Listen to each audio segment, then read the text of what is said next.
Nós começamos mais um quadro Liberdade de Opinião, direto do Rio de Janeiro, com o Sidney Rezende. Olá, Sidney. Olá, como é que vai, Colombo? Tudo bem? Bom dia.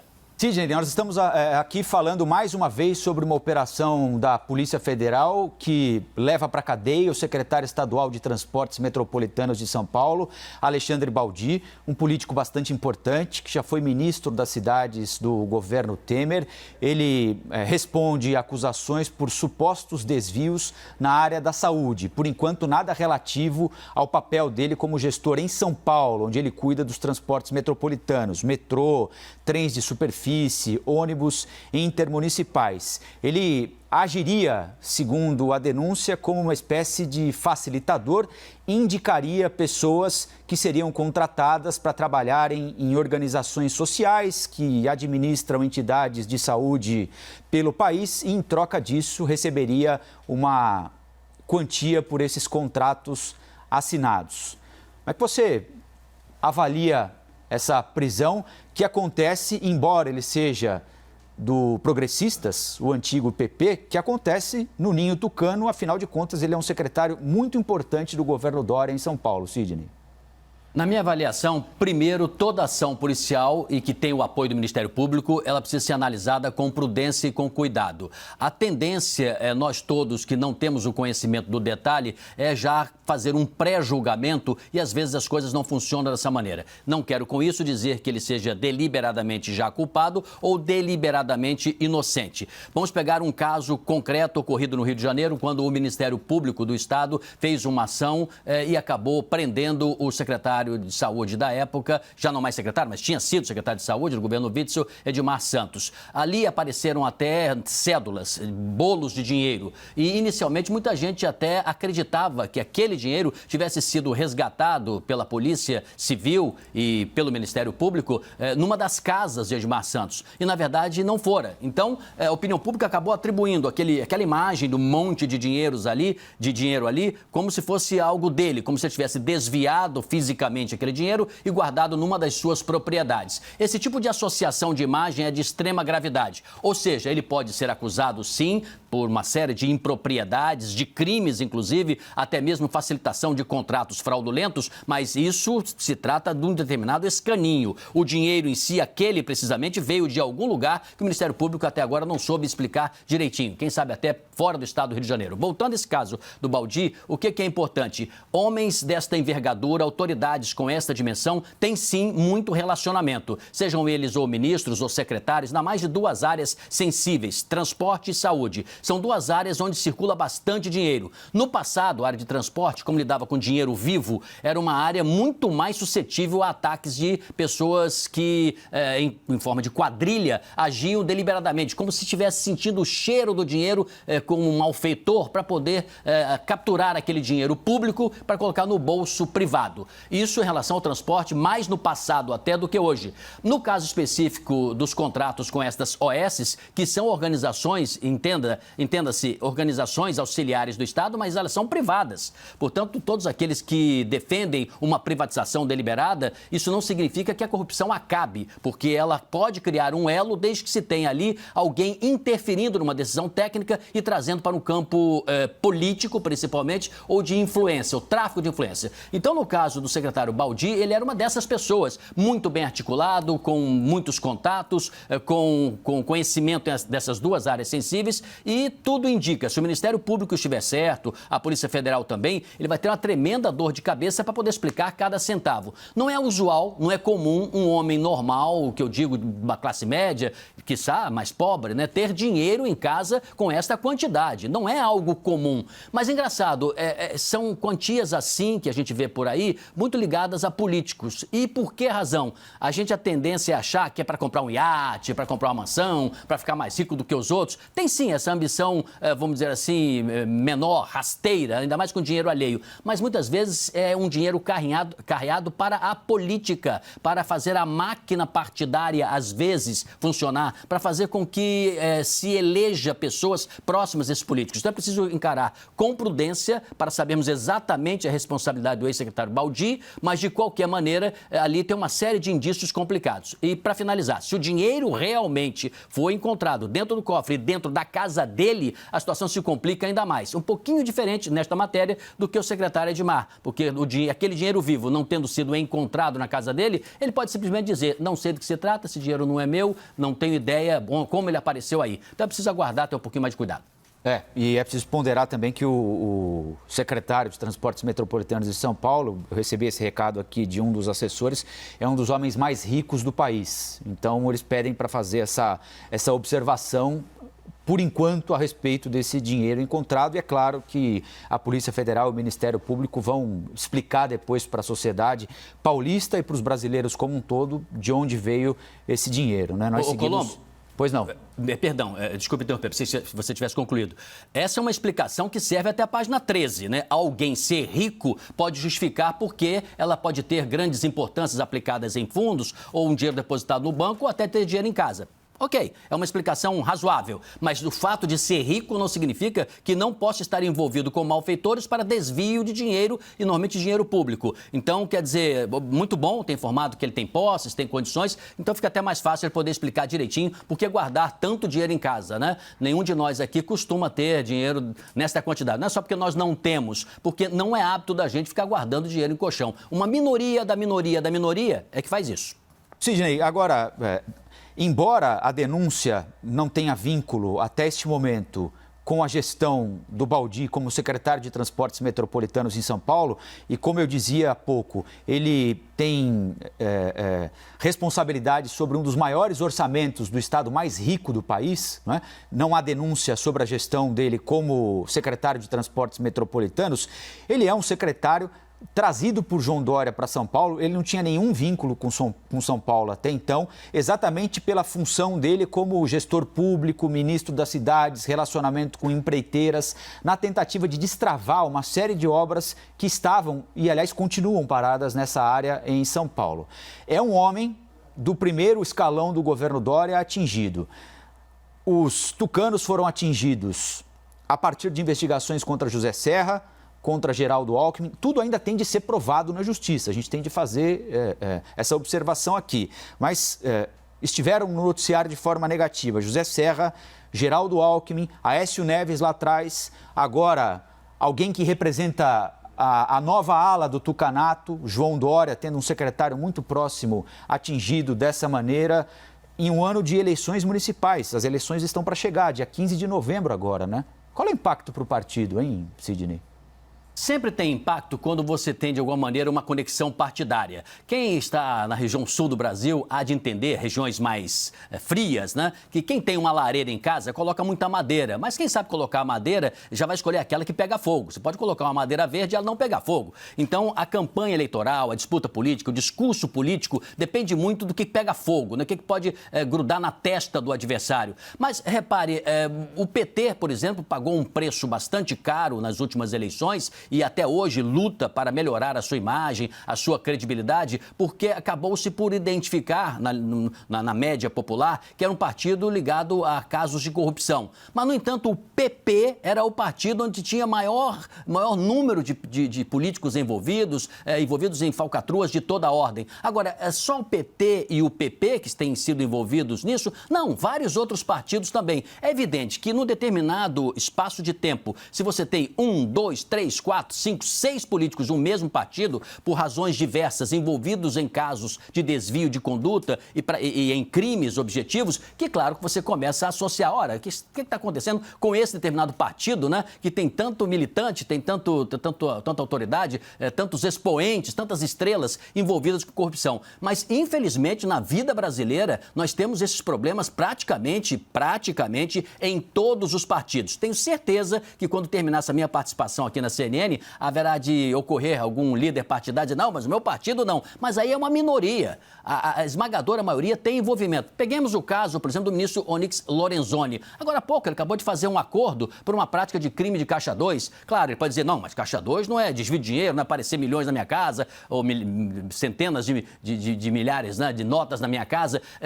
Não é isso. Só estou dizendo que desvios de conduta, crimes praticados de menor monta ou de grande monta, infelizmente, normalmente ele acaba sendo feito por gente que se aproxima de partidos políticos, não para defender o povo e não para criar leis quando eles são parlamentares, ou quando são autoridades do executivo para fazer um bom trabalho em favor da população. Normalmente estão pensando no seu próprio bolso, o que é absolutamente lamentável. Veja o caso das OS, né? A ideia é ótima, a ideia ela desobriga o Estado, desaparelha o Estado, né, para que uma organização social faça o seu trabalho. E é justamente nessa conexão, nessa ligação destas OS com o Estado é que tem desvio de dinheiro? Que coisa maluca. Por quê? Porque a decisão não é técnica, a decisão é político-partidária. E aí, amigo, quando entra o interesse pessoal, o grupo que é mais poderoso, está mais próximo, fica pertinho de quem assina um documento, de quem tem a caneta. Normalmente é um governador, é um prefeito. E aí complica tudo. Bom, nós vamos continuar falando de dinheiro, mas agora do nosso dinheiro.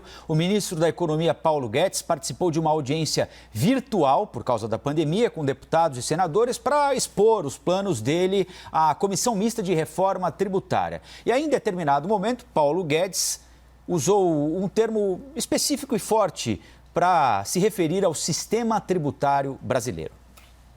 Nosso primeiro passo nessa direção é exatamente o primeiro grande imposto sobre consumo, que é um tormento, é parte do manicômio tributário brasileiro.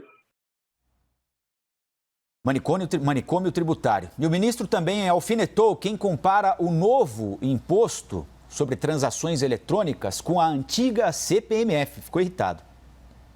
O imposto digital é uma coisa para nós conversarmos à frente, mas é claro que a economia é cada vez mais digital. Agora, nós não conseguimos tributar corretamente e isso é uma peça importante que, sim, nós estamos estudando, temos falado sobre isso o tempo inteiro e as pessoas inadequadamente, por maldade, por ignorância, falam que isso é nova CPMF, mas não tem problema, o tempo é senhor da razão.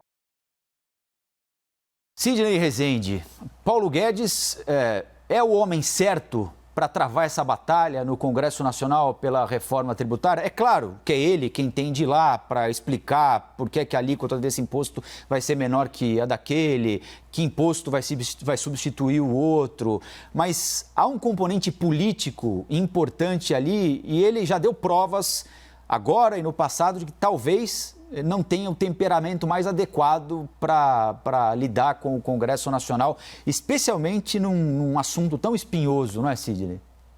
Neste caso específico, foi muito bom o ministro ter ido nessa reunião virtual, presencialmente, não é? Ter participado, ter dado as suas explicações. Ele levou um técnico, levou o técnico da Receita Federal, o secretário Tostes também, para fazer uma exposição num PowerPoint lá, né? Para explicar detalhes do que ele está pretendendo para essa área tributária brasileira. Achei também a exposição muito técnica, muito boa, muito positiva. E ter esse tipo de confronto, debate, é indispensável, é muito bom. É bom para a democracia, é salutar poder executivo, é ótimo para o Poder Legislativo, mas eu imaginava que você fosse me perguntar se nós estamos mesmo vivendo um manicômio, né, nessa área tributária, porque em termos semânticos eu concordo plenamente com o ministro, mas olha, eu vou fazer aqui uma piadinha de salão, é verdade, mas ela é politicamente incorreta. Quem se aborrece com isso, tape os ouvidos das crianças, não briguem comigo, é uma piada antiga do século passado, mas dizem que no manicômio um homem chegou para o outro e falou assim, olha, eu vou pegar aqui a minha lanterna e vou jogar a lanterna lá para o outro lado, lá do edifício, viu, onde tem aquela janela. E você faz o seguinte, quando eu fizer isso, você vai e passa daqui para lá. E o outro falou assim, você tá maluco, rapaz, você pensa que eu sou louco? E burro eu não sou. Aí, se eu fizer isso e pegar esse facho de luz, você apaga a lanterna e eu caio lá de cima. Por que eu estou dizendo isso? Porque se nós já temos um manicômio tributário e estamos de acordo, por que o ministro tem proposto também algumas ideias que elas podem parecer um pouquinho fora de eixo? Vou dar um exemplo. Você pega livros na parte editorial. O livro é tão importante para a formação educacional. Hoje, até por indicação constitucional, é isento de imposto. No IVA, vindo o IVA aí do governo, esse novo imposto vai passar para 12%. A água, por exemplo, que é tão indispensável, o saneamento vai passar para 12%. Então, certas coisas cotidianas no nosso dia a dia que a gente precisa, né, e indispensavelmente para viver, vai ter saltos de 1%, de 2% de impostos, de 3% para 12%. E você pega um setor como bancário ou setor segurador, você pega planos de saúde, já vai pagar em torno aí de 7%, não os 12%, porque a informação que o governo nos passa é que não é de crédito alheio. Então, é um pouco complicado. Simplificar e reduzir, estamos de acordo. Mas, de qualquer maneira, tratar todos de maneira igual, os desiguais, é uma forma injusta. Então, eu diria, isso não é coisa de manicômio também? Isso é uma coisa que precisa de um tratamento, né, psiquiátrico, com calma, para chegarmos a um denominador? A minha aposta é que esta proposta apresentada pelo ministro, rascunhada ontem, que vai ser oficializada agora em meados de agosto, ela não vai passar. Tem 3 reformas tributárias, essa não é a melhor proposta, ninguém acha que ela é boa, a não ser 2 ou 3 parlamentares mais ligados ao governo, e vai ter que ter uma conversa. Como ele disse, o próprio ministro, né, vai ter que dialogar com as outras propostas. Tem 2 outras muito boas e melhores do que essa. Bom, nessa mesma audiência, o ministro Guedes disse que a correção da tabela do imposto de renda custaria 22 bilhões de reais, o equivalente ao Fundeb, que é aquele fundo de financiamento da educação básica. O ministro confirmou os planos da equipe econômica de ampliar a faixa de isenção do imposto de renda dos atuais R$ 1.900 para R$ 3.000, mas disse que aí caberá ao Congresso decidir como financiar essa medida. Essas discussões sobre o imposto de renda, não é, Sidney, são um ponto absolutamente polêmico da reforma tributária, até porque quando o governo diz essa medida da correção da tabela do imposto de renda vai custar tanto, ele está dizendo que não tem como devolver à sociedade um dinheiro que ele toma todos os anos sem poder tomar, porque esse dinheiro não é do governo, ele simplesmente tunga dos contribuintes ao não ajustar a tabela do imposto de renda, né? Eu achei curioso a forma como o ministro utilizou, a estratégia que ele utilizou, que é a mesma do presidente Bolsonaro. O que diz o presidente Bolsonaro? Olha, eu avisei que a economia tinha que ser tratada com todo carinho, toda atenção, não me ouviram, o Supremo me impediu de trabalhar, agora governadores e prefeitos é que se expliquem aí nesse combate ao coronavírus, porque eu não tenho nada a ver com isso. É mais ou menos em linguagem popular o que pensa o presidente ou está pelo menos defendendo politicamente para mais adiante eleitoralmente dizer eu fiz tudo o que podia fazer, mandei dinheiro para os estados e os estados fizeram a maneira deles. Até casos de corrupção apareceram por aí. Por quê? Porque o ministro Guedes, o que ele disse? Ele disse assim, olha, eu não vou me meter no ICMS, me meter em percentual de impostos de estados, isso é o estado que decida isso, eu não vou decidir isso, eu vou só me ater aqui aos impostos de ordem federal. Então, para começar, ele restringiu a sua forma de agir quando nós sabemos que há interseções dos estados com a União. Segunda estratégia do ministro Paulo Guedes, assim, olha, se vocês querem aí mexer no imposto, a maneira de vocês, me dê só a solução. Vai lá que eu assino aqui a solução. Agora, já aviso logo, se mudar essa alíquota aí, liberar um pouco mais, subir, isso vai ser quase um Fundeb. Vou gastar, nós vamos ter que pensar, já que o dinheiro não dá para esticar, né, tirar de um lugar e botar no outro. E jogou para o colo do Congresso Nacional, jogou a responsabilidade para o outro lado, quando isso não é a melhor maneira de dialogar uma reforma tributária. Eu não elogiava há pouco a boa relação, quando se tem dos 3 poderes, claro, mas no caso aqui do Congresso Nacional, do Legislativo com o Executivo, então essa segunda ação que o ministro fez, empurrou por outro lado,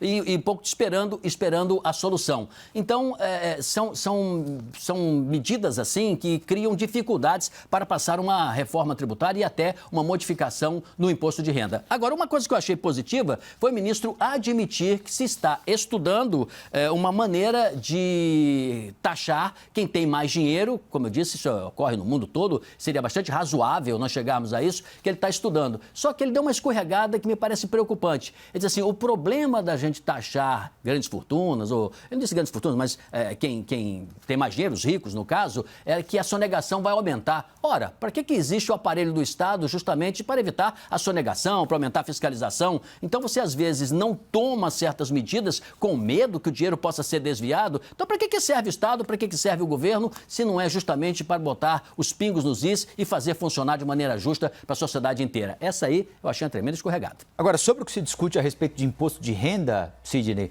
você vê alguma perspectiva de que seja feita justiça para o contribuinte de alguma maneira?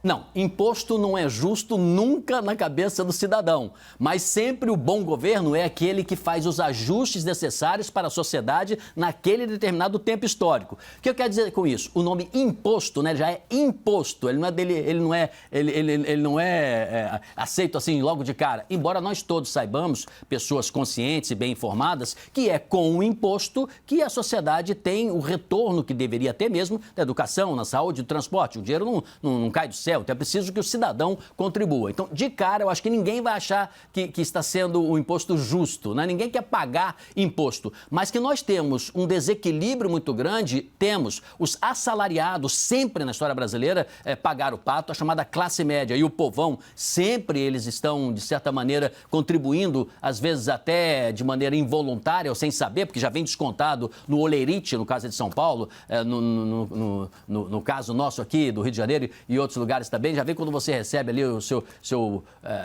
pagamento, no seu vencimento. Então, o que me parece fundamental é você fazer um pouco mais de justiça com a maioria dos brasileiros. Nós temos uma minoria que pode e deve contribuir e não deveria ter medo de fazê-lo, não precisa achar que vai ficar mais pobre por causa disso, porque já é uma elite muito distante dos demais e temos a esmagadora maioria do povo brasileiro, 95% da população, que já está estrangulada. E como disse o próprio ministro, 38 milhões de invisíveis. Gente, às vezes que não tem identidade, não tem certidão de nascimento, não tem emprego, está na informalidade. São pessoas que se viram e sabe Deus, de forma incrível, como essas pessoas conseguem sobreviver num país tão injusto se nunca tem a fonte de renda certa. Porque quem tem salário, pelo menos, sabe quanto vai receber. E 38 milhões de brasileiros não têm a mínima ideia, mas, no entanto, estão aí vivendo. Não vivem como gente, não é? Vivem como pessoas esquecidas. Sidney Rezende no Liberdade de Opinião. Sidney, boa quinta-feira para todos nós, hein? Para todos nós. Obrigado.